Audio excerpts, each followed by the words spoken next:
So you're sitting on a plane, you buckle your seatbelt, and it's just this little lap thing, waist to waist, like something from a 1950s car. Meanwhile, the car you drove to the airport has a full shoulder harness. It crosses your chest. It feels secure. So why does a 30-ton metal tube flying at 500 miles per hour trust you to a glorified waist strap? What are we doing here? Because here's the thing, if planes are so much more dangerous than cars, shouldn't the seatbelts be like way more serious?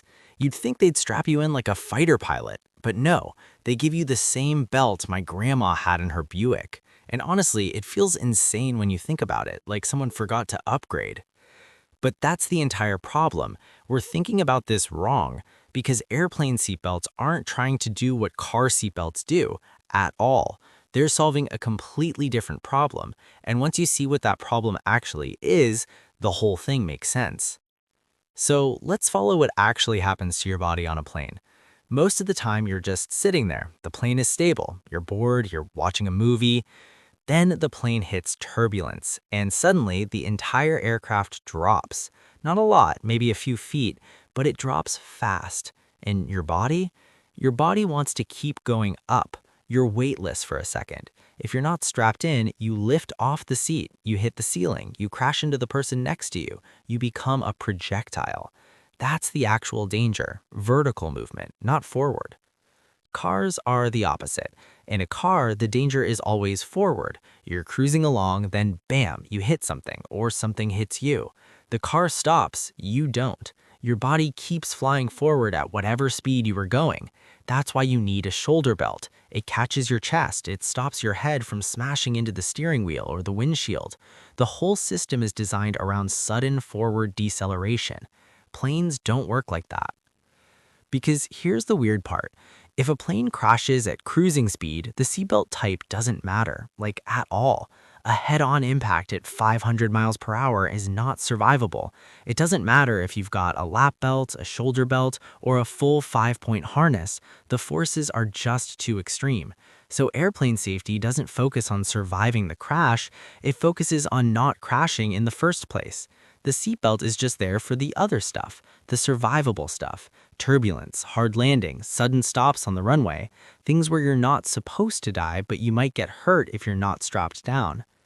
And this is where it gets interesting, because you know that seat in front of you, the one that's always like 2 inches from your knees, that's actually part of the safety system.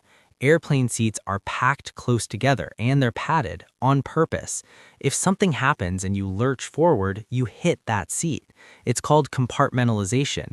The seat absorbs the impact. Your head doesn't travel far because there's nowhere to go. It's the same reason school buses don't have seat belts. The seats are high-backed and close together. The padding does the work. But here's what really seals it. The brace position. You know, that thing where they tell you to bend forward and put your head between your knees during an emergency? You can't do that with a shoulder belt. The strap holds you upright. It locks you in place. But a lap belt, it lets you fold. It keeps your hips down while your torso bends forward. That position protects your head and neck. It minimizes the distance your body travels, and it works with the seat in front of you. The whole system is designed around that motion. A shoulder belt would actually make it worse. Now, this is where it gets even weirder. Simpler seatbelts save lives in a completely different way. Evacuation. If a plane catches fire or fills with smoke, you've got maybe 90 seconds to get everyone off. 90 seconds for hundreds of people. And people panic. They forget how things work. Studies showed that passengers already struggle with lap belts. They pull them, they twist them, they yank the wrong part. Now imagine adding a shoulder strap. More steps, more confusion, more time. In an evacuation, every second matters. A lap belt is fast. You click it, you pull the lever, you're out. Done. And let's talk about weight for a second, because shoulder belts aren't just straps. They need anchor points, strong ones. The belt has to attach to the seat frame in at least 3 places to handle the forces. That means heavier seats, reinforced structures, more metal, more engineering. And weight on a plane is expensive. Every extra pound burns more fuel. It costs money. It reduces efficiency. Economy seats are built as light as possible. That's why they feel flimsy. That's why they don't recline much. Adding shoulder belts would require a complete redesign. Stronger seats, more weight, higher costs. Airlines would pass that on to you. But here's the thing, some airplane seats do have shoulder belts. Business class, first class, sometimes exit rows, because those seats are already heavier, they're farther apart, they've got more structure, the economics are different. And flight attendants, they've got full harnesses, sometimes 5-point belts, because their job is to stay functional after an impact. They need to help passengers, they need to open doors, they need to survive so everyone else can. Their seats are different too, reinforced, often rear-facing, mounted to the walls. They're not sitting in the same kind of seat you are. So here's the actual answer. Airplane lap belts aren't a downgrade. They're not outdated. They're optimized for a completely different set of risks. Turbulence, vertical drops, fast exits, brace positions, light seats, high compliance. The whole system works together.